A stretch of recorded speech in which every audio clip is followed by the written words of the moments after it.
Welcome to the Poison Culture Podcast, where people of interest start our news. I'm your host, Cody Gregory. On this episode, I'm talking with my guest, Kira Gregory. She's a Hearth witch, and you may know her from the Hearthcraft. She makes candles, is a Reiki master, and a tarot reader, and also happens to be my wife. Without further ado, here's my conversation with Kira. Well, thank you for coming on the Poison Culture Podcast. Of course. Yeah. So can you tell us a little bit about Hearthcraft, what you do? Yeah, I do. Primarily, I started out with candles. It kind of evolved into me branching off into items that I wanted to create so that people could have a little bit of magic and protection in their home decor. So my candles I started out with, they are filled with Reiki and moon magic and a little bit of sugar and spice. And I also just came out with ritual bath oils that you can use on your body and in the bathtub. And I have ritual bath teas. So it's kind of like a play on the bath salts, but I wanted to incorporate using more herbs and flowers as opposed to salts. For sure. And I think a lot of people, they can attest to the quality of your product. A lot of your returning customers, they really talk about how good it smells and how long and lasting it smells. And I think... Yeah, definitely. I think being picky and OCD kind of... It was my calling, I think, to start making items for people just because quality control it's my number one. Quality control, safety, and quality. Yeah, quality. I think a lot of your returning customers also talk about how good your scents really are. Yeah. And you don't have any off the store, off the shelf brand scents. You craft and make them yourself, right? Yeah, no, I definitely wanted something to kind of stand out. I craft all my own scents. It's kind of like the alchemy part that I enjoy about witchcraft is kind of like crafting and concocting and everything like that. So everything is very unique. I mix and match everything. My scent profiles that I do are generally memory based. So I wanted to kind of invoke memories in scents, like, you know, how you walk into like a place and you're like, oh my God, I feel like I've been here before. Totally, yeah. And I wanted to like make that available to somebody at like, you know, the flick of a lighter that they could light, say like my sweet nothings. It reminded me of pancake breakfast when I was a kid. For sure. So I did that. So it kind of just brings back like a bunch of memories and emotions. And yeah, I think that's kind of what pushes my products to the forefront more than other candle makers. Yeah, for sure. There's a lot of heart and soul in there, for sure. Yeah, definitely. Yeah. Well, what got you to name the company Hearthcraft? So I come by it naturally of being a kitchen witch. And I'm also like really obsessed with plants. So I actually had been going back and forth between kind of labeling myself. I do like to have labels and names to everything. So I went back and forth between like a green witch and a kitchen witch, and I honestly just looked up and did research about there's got to be something that melds both of them. And Hearth Witch is all about just home magic, and it incorporates like the kitchen part of it and the plants, and yeah. Hearth Witch is home magic, so it kind of tied in perfectly with what I wanted to do and my branding and my company and what I wanted to offer people, that it mixes both worlds together for me, and it clicked. It was like a lock and a key, and yeah, it was perfect. For sure. And as far as I've known you, you've kind of called yourself a witch. You've always been a witch. And called myself, been called. So what can you tell me a little bit about candle magic? What is it? So candle magic is kind of the practice of putting in intentions into a candle, whether it's kind of like dressing the outside in symbolic ingredients that represent certain things for whatever you're trying to accomplish. Or you can, how I do mine is I actually infuse them with the intentions so that as you're burning my candles, you're getting like the memories and the intentions that way. But candles can represent like a whole bunch of things. There's like colors that are a big one. Like for instance, like green is often associated with like money and prosperity. Dark blue can kind of be like change, psychic stuff, emotional healing. Pink is always for love and friendships and kindness. Oh, okay. And brown is more for like home, grounding, physical healing. Black is always, everybody, I think when they think about candle magic, they think about black candles. And right. It's normally because it's for banishing or expelling negative energies. So usually when somebody is wanting to do something, it's usually associated with like luck, love, or banishing. And then you kind of get into like the gold candles where it's attraction and solar magic. Orange, I think, is like the law of attraction and mutability, stimulation, support, encouragement. Red is for strength and protection. It can sometimes mean sexuality and passion and courage. And then white is the other popular one for peace and protection, truth, binding. And purple, that's for the divine. Purple normally represents the divine feminine power and healing past wounds. And then yellow is the other one for it's like mental power, intelligence. It can also be for like the chakras too, right? So solar is the solar plexus. Right. Yeah. So I guess when you go into those witch shops, you see all those different kinds of different colors of candles. And I guess in a way that you do colors in your candles as well through crystals and everything like that. I do, yeah. I do like to top my candles or even like my bath teas. The colors that are in there are all something that I want to represent whatever it is that the intention that I'm putting into the product. Right. Yeah.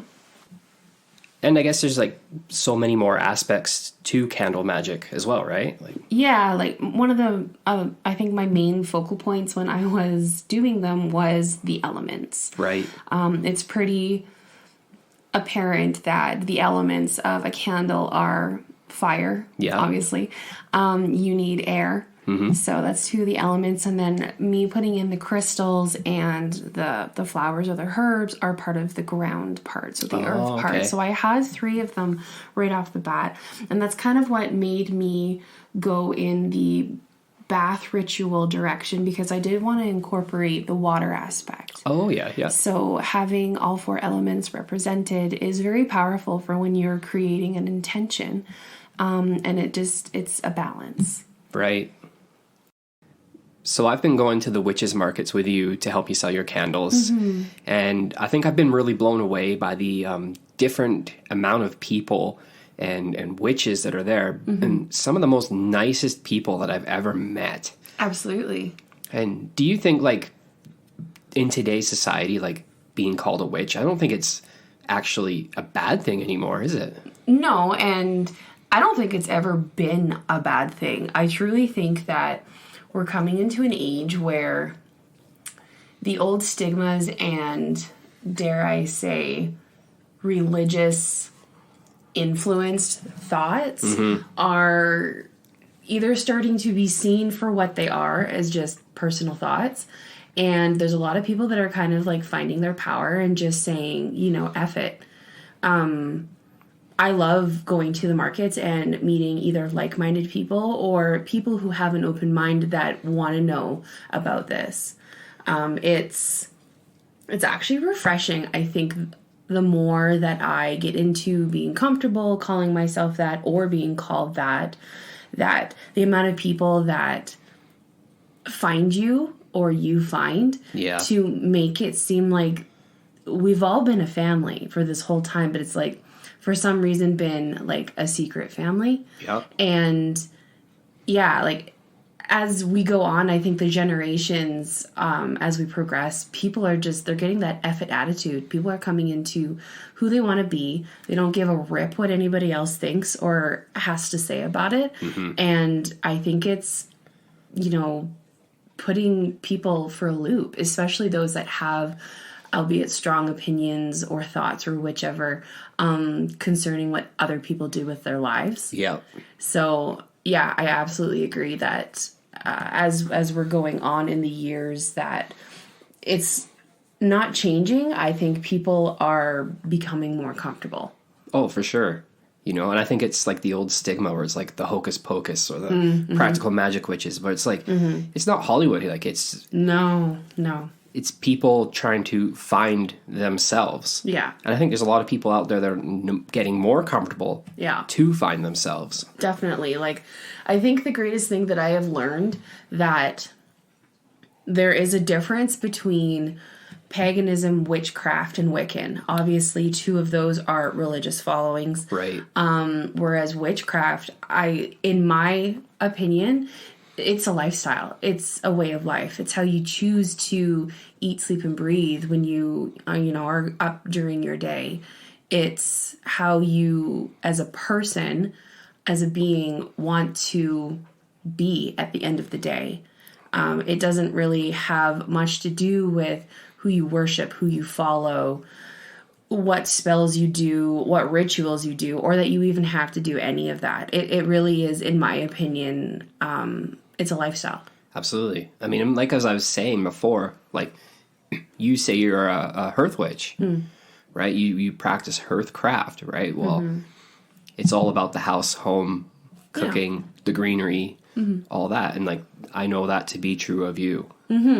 Like it's what I identify with. It's what makes me comfortable. It's what feels like home to me. For sure. The way that I choose to practice my life. It doesn't have the way that I practice it. There is no religious following to it whatsoever. It's nature-based. It's ebb and flow with the weather and the moon. It's ever-changing every day. For sure. Yeah, I mean, and you love to have plants in the house. Yeah. Like this house is pretty green. It's pretty planted. Yeah. And you love to cook. I mean, big family gatherings. I mean, you've come from an Italian background, you know, so I kind of got married into that. Whereas, you know, that part of your witchcraft where you are making sure everyone eats well in this house. Yeah, it's a love language. Witchcraft is a love language. Absolutely. Yeah. Tell me when you first started learning about your craft. Well, see, that's like the funny thing. I don't know.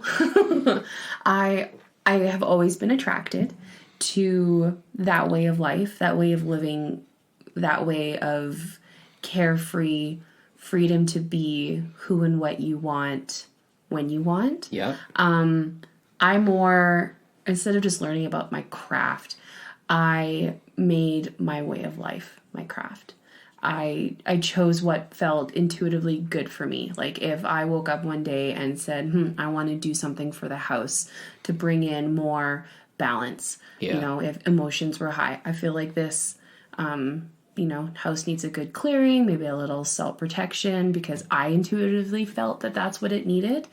I think that when you start leaning into your intuition's kind of going to tell you what your craft is. For sure. There's a lot of people that I think struggle with like the labels of like what kind of witch you are. Yeah. I think everybody really loves taking those Facebook quizzes or whatever about what type of witch you are because, you know, you like the moon better than the high sun. But I struggled with like the label part of it for a really long time because it's like an identity thing. And I think the more comfortable that we get with not having to have a label, the more you can learn about what aspects of the craft draw you more towards it. Yeah. Like, I think people need a lot of permission for that. People need to know that, you know, call yourself an intuitive witch then.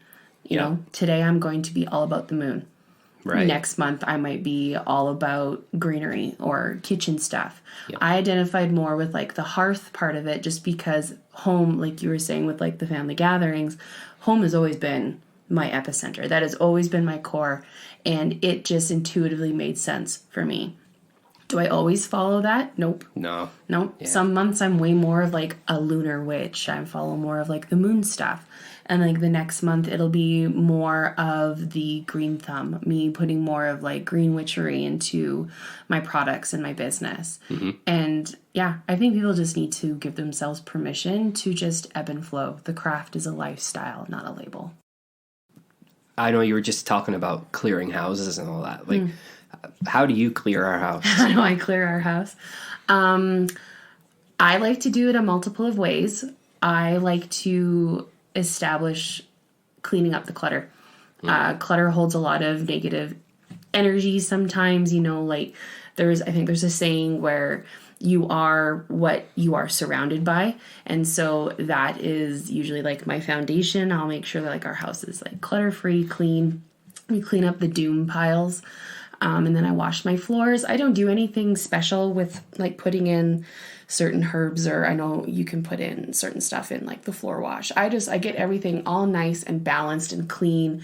And then I myself love lighting either rosemary, eucalyptus.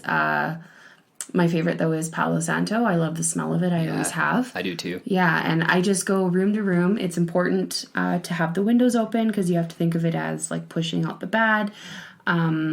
With the clearing that you choose of, and yeah, just doing it that way, and then close the windows up, but also make sure that you're filling the house with positive.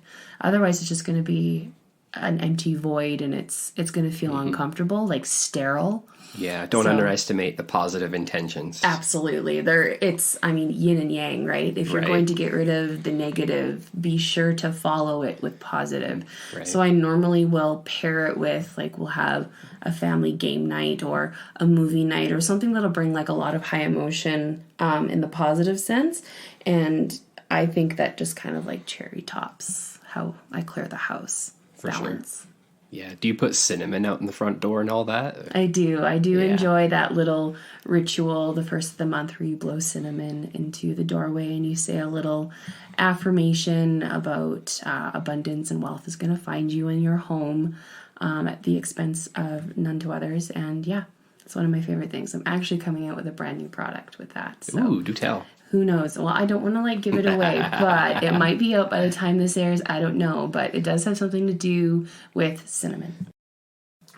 I know there's so many other candle makers out there, especially in Okotoks and Calgary area. Yeah. What is one thing in your business that you didn't expect? Success. I think the one thing that I didn't really expect, and I should have, it was one of those like low esteem moments, was people actually wanting my products, like having a want for them. Yeah. Like there's a difference between going to the market and being able to sell the ever living you-know-what out of the products that you have on your table. Yeah. But I think it's like a whole other bag to be able to back it up with like the joy and the passion of it. And that's really where like my foundation was. Like I needed to enjoy making what I made, because if I could show people my joy that my products gave me, it's essentially showing them the potential joy that they could find in my products. Right. And I think I really underestimated how many people would connect with it. I really did. I mean, everybody buys candles because they smell good. Yeah. Like that's a given. So I'm very picky with my scents, and I think it's very appreciated that I offer the type of scent profiles that I do, which do differ than what is out there. There is also a lot of phenomenal candle makers that make completely different than I do, and I adore their items. For sure. But yeah, I think showing people the joy and the passion that my own stuff gives me, like our house is filled with my own stuff, is kind of like a passive selling tool, really. Like if you show somebody how much you love something and you want to share it, that's the best form. So yeah, I actually really was surprised by the connection that people would get from my stuff. For sure. And I think a really good thing, like just to tell people, is when we were at the market, I think 2 markets ago, a woman came up to you and asked you about how you make your candles, because she was actually just starting out. Oh, yeah. Yeah, and you handed her your card and said, if you have any questions or anything, like, let me know. Like, you're willing to help people out. Of course. I firmly believe, and I did that like right out the gate when I started making candles and doing all the burn tests and the scent profiles and how much to add to the wax and how, you know, you should measure it in order to get the appropriate, like there's such a scientific approach to it, as I'm sure like many makers listening to this will know. I'm an open book. I don't think it should be gatekeeped as to how to make, for in my instance, how to make a candle. Right. Like, why would I not want to be a cheerleader for other people to find their joy? Exactly. Like, that goes against my very being. I will never hide anything like that. I have no problem talking to makers that do the exact same thing as me and talking shop, and I have zero issues. So when she approached me about, you know, I'm having issues with how the wax does this or that when this happens, and yeah, I have zero issue telling her what I do and to see if it works for her in like where she's making her stuff. For sure. And I think that's just a good life goal in itself. It's just to get rid of competition. Competition is an imaginary word. Yeah, we're all in this together. Yep. Yeah. Competition is not in my vocabulary. Do I like a healthy competitive attitude? Totally. It gives my mojo like a boost. Like it makes me want to like, yeah, dig in my claws into it and let's go. Like, as you can attest, I have a great competitive streak, but competition, no, there is no person in this world that I don't want winning. Oh, for sure. There is none. Yeah. I could despise you into the end of the planet. Do I want you to not do well? No, I want you to do well. For sure. Always. Absolutely. So I know when I started this podcast, I knew that I just wanted to have a voice. I know there's tons of other podcasts out there that people can listen to, but I just wanted to make something different in your field and all that. Like, who do you think, like, what's your favorite brands? Like, who do you think is just doing business right? Oh, I have so many people in my life. I'm so very fortunate. I have so many people in my life that entrepreneurial wise are phenomenal. Yeah. Like, off the top of my head, like when you say, like, not, for instance, not candles per se, but business wise, I have an amazing group of women that I look up to. Shelly with Transitions with Shelly. Yeah. She's an amazing human being. She helps people with grief and light work and yoga, and she's just sound healing. Like, I've been to a couple of her sound healing sessions, and it's mind altering. She's amazing. I have Tamara, who is a phenomenal yoga instructor. I actually just took a yoga class with her just this past winter, and she made me fall in love with my body's movement again. Like, she's a phenomenal person. Amber, she is a wonderful human being that is in the Cochrane area, and her and I took our Reiki Masters together. Okay. She is a freaking light in this world that anybody would be blessed to even have any kind of work by her done. And Tanya, who actually I Facebook and Instagram stalked for years. Like, years. Sorry, Tanya. Creepy. But you actually might appreciate that. For tarot, like, she inspired me to be more comfortable with my journey with tarot.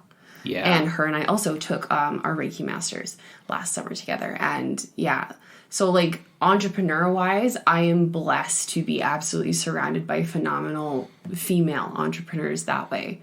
Candle making, the first one off the top of my head, somebody who I adore is Heart of Gold Apothecary. Again, somebody who's in my hometown area.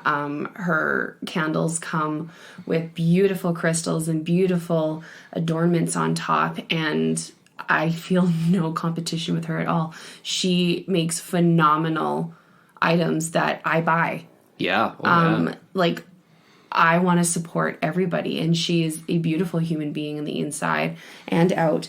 And I'm trying to think, there's so many people. Rose and Raven, she's an amazing witch who lives in central to northern Alberta, and her products are phenomenal. I love her candles. I used to have like tons of them, and I ran through them so quickly because I would have them going so often. Right. Yeah, those are the ones I can just... There's so many more. I'm sorry if I forgot you.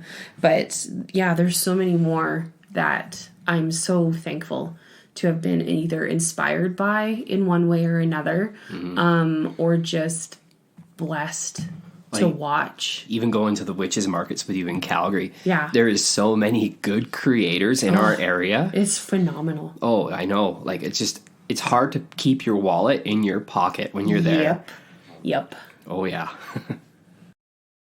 So here's an offbeat question for you. Yeah. I usually ask my guests, well, you're my first guest, so...